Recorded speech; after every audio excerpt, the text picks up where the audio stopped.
Hello, this is Joe Standard. This is for discussion for tort liability, Module 12 for EDL 850. Today I want to talk to you about, well, what is tort liability? Well, tort liability is an actionable or civil wrong committed against one person by another that is independent of contract. Okay. There are two types of torts. There's intentional and unintentional. Intentional is going to be like you went out of your way to actually do it, whether it was assault, battery, libel, slander, defamation, false arrest, malicious prosecution, invasion of privacy. Okay. It's where you went out of your way and you did it. Unintentional is just negligence. Like you weren't, paying attention when you should have been paying attention. Okay. Um, I do have a few cases that I want to talk about, five to be exact. My first case, it's Mitchell versus Cedar Rapids Community School District. Uh, in this case, there was a special education student at Kennedy High School who was sexually assaulted after hours and off campus. This involved two special needs students, and they started up a relationship. Teachers noticed that they didn't really think it was a more physical relationship, so they didn't really talk to them much about the relationship. But they knew that it did exist, and they thought it was age appropriate. But what happened was those two students skipped their last class to go over to a friend's house. The mother thought that she was going to a different friend's house, but instead they went to this other friend's house where they did not have permission to go to. But what wound up happening was she was sexually assaulted in that friend's garage. Okay. Um, Nobody knew about it until months later. Like the mom even picked them up and everything. Nothing was asked until for some time later.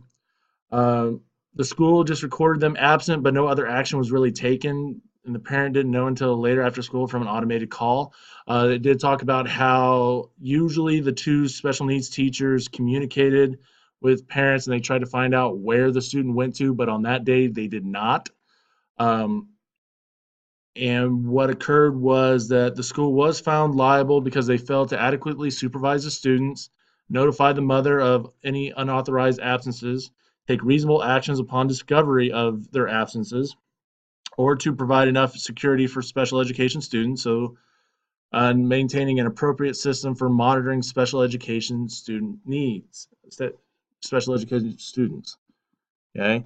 Um, we had a situation similar to this a few years back. We had a student who disappeared, like they went off to Texas to go meet up with a person. Um, it wasn't, there was no case of sexual assault or anything, thank goodness, but the tentativeness of teachers was in question because of that fact. Um, Reactively, what we probably would have done was, mark them absent, probably try to track them down, contact the parent.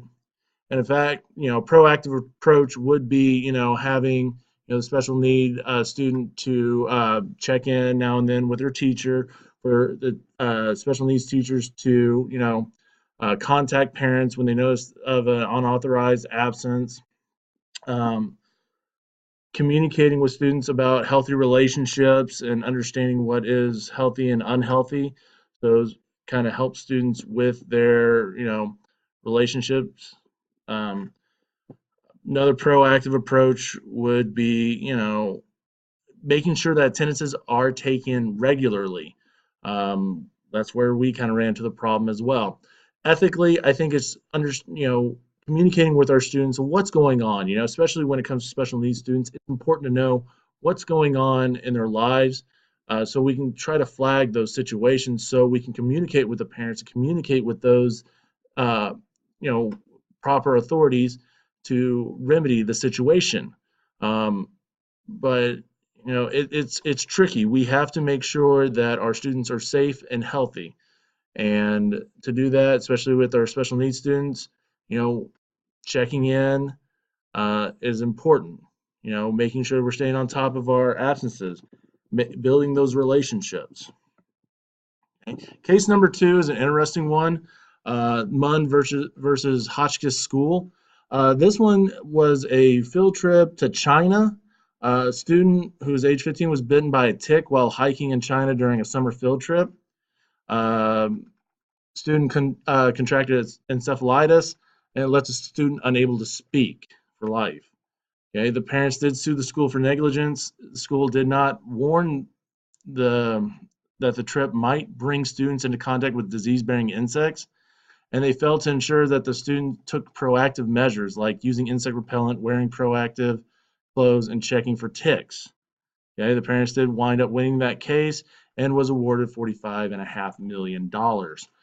Um, Reactively, uh, our school would probably uh, might cancel field trips going forward just for liability sakes. They would also ensure that teachers that lead trips make sure that the information about where they're going, the possible hazards that they are going to encounter, and proactive measures to help with those issues that arise. Make sure those are written down in forms and that parents have them. That's also a proactive approach too, to make sure that whoever is chaperoning it, whether teacher is supervising it, understands the dangers of where they're going and what could be out there, and providing that information to parents, and ensuring that um, parents understand of what could happen and what their child needs on the trip. Okay. Ethically, communication, communicating what's going on, being educated as well. Um, the teacher that led the trip should have known what was out there, and the student and the parents should have been informed about what the issues that would arise. You know, my next case, case three, this is Bratex versus Miller School District. This is a case in which um, there was a golf unit that this gym class was doing. They were supposed to do it outside, but it got moved inside, and they had certain protocols in which they were supposed to just have one group of students going at a time, where they hit the ball and someone's shagging the balls and they bring them back and they kind of rotate through. But in this situation, uh, two teachers, one a student teacher, uh, had two different mats set up for the students, boys on one side, girls on another, and they had kind of a line going behind them. Um, there was one student, male student, who was not there on the first day of the lessons, and he was standing behind another student who was showing them how to properly use the golf club. And when the student came back to hit the ball, hit the other student in the head, okay, rendering him unconscious and later dying due to injuries. The two teachers were not present during the exercise, however. One was helping another student, the other one was down with the girls. Um, like I said, the guidelines had been written down, but the teachers did not follow them, causing an unsafe environment. And the parent won the suit because of that, because they did not follow what protocol was, and it set up an unsafe situation. Reactively, school would have um, probably ensured that, um, would probably bring in the teacher, discuss with them what could have been done differently. Might even have to terminate the teacher as well, because after a situation like that, negligence, parents will get a little iffy on the situation. Um, Proactively, administration, if administration knows that a change in schedule has occurred, especially when it comes to something like golf or anything like that, or any other instance where you're doing outside activity inside, probably should do a walkthrough just to see how it's set up, or at least ask questions about it. If it is unsafe, they need to speak up on it. If protocols are in place, they need to be followed. No matter what, they are set up for safety precautions, and they should be followed as such. Um, Ethically, we have a right to ensure that students are safe, and we need to be able to follow the rules or what has been laid out. And we have to ensure that our students are safe and healthy. when we put them in situations that they're not, we fail them. And in this case, sadly, this teacher failed the students. It wasn't intentional, but because of the negligence of the teacher and of the student teacher, a student did die. Uh, Case number 4, Frame versus Camo. Uh, what happened here was there was a science teacher, an in-house substitute, who was administering a spelling test for another teacher. Many of the students became disruptive, and a substitute asked them to leave, and well, they left. But there was another student, he was caught talking, was asked to leave twice. Uh, Before sub walked towards the student. Okay, the student did stand up slowly. Okay, as the student was slowly standing up to confront the teacher, the substitute grabbed the student by the arm to assist them out of the room. This threw the student off balance and caused him to fall into the podium and against the blackboard. The substitute was sued for assault and battery. The actions were excessive for the parents argued that the actions were excessive for the situation. The substitute did win the case, however. It was, determined that he did commit battery, but he was justified in doing so. It was necessary to maintain order and uphold the learning process. Um, in this situation, I can kind of see the substitute's point. Sometimes you have to use um, the right measures. I think proactively, administration would have brought the teacher in, discussed with them what they did, and then, reactively, sorry, that they bring them in, discuss what they did, how they handled it, what they could have done differently. They would have called up the parents to talk to them, to let them know what occurred, discuss with the student.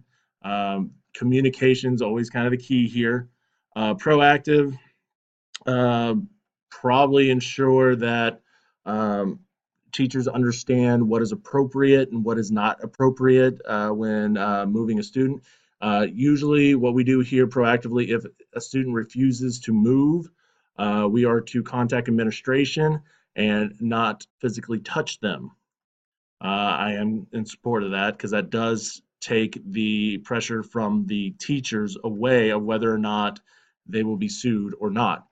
Ethically, like I said, communication is key. Communication with administration and with the parents about the situation. Um, it ethically, it should be followed. My final case, Flanagan versus Canton. In this situation, we had a gym teacher notice that students were getting a little out of control, a little rowdy. It was it's one of those situations. If you've ever subbed a gym class or teach one, students get kind of out of control. The students were lectured about self-control, and they were sent to the locker room to change. But however, one of the teacher um, was held back to talk to another student, but while he was doing so, another student was pushed from behind and fell into the locker and bench, and it resulted in a injury. He had to have surgery. He had to have splenectomy. Uh, the parents did sue for negligence, and the courts did agree because the teacher did owe a greater duty to supervise the students because it was foreseeable that something might happen because the students were already rowdy. Um, uh, Proactive, what would happen would be, of course, ambulance would be called. Teacher would be brought into the reactive again. Sorry. The teacher would be brought into the office, discuss about what happened, what occurred. Um, in this case, I think it's obvious negligence, so they might suspend the teacher or not. Well, suspend the teacher or bring it up to school board uh, because it is negligent on their part as well. Communicate with the parents as well as to what occurred. Um, Kind of get an understanding of some sort of communication going on. Uh, Proactive, always got to ensure that the teacher is always in the locker room when students are in there. Students should never be left alone in a locker room unsupervised. If it's students got to talk to you about something, you probably could wait until afterwards, or it could be asked inside the locker room. But students should not be left unattended in the locker room. That's just a give me. Sorry, you can't trust students in the locker room on their own on any given day, especially when they are rowdy. Ethically, It comes down to being attentive and understanding that, those students need more responsibility and all, but in the end, we have to be there to ensure that all students are safe, especially in locker room situations where there's no cameras, no windows, no nothing. They have to be watched. Well, that is all for my presentation. I really hope you enjoyed it. I know it was very interesting for me. Thank you for watching and have a great day.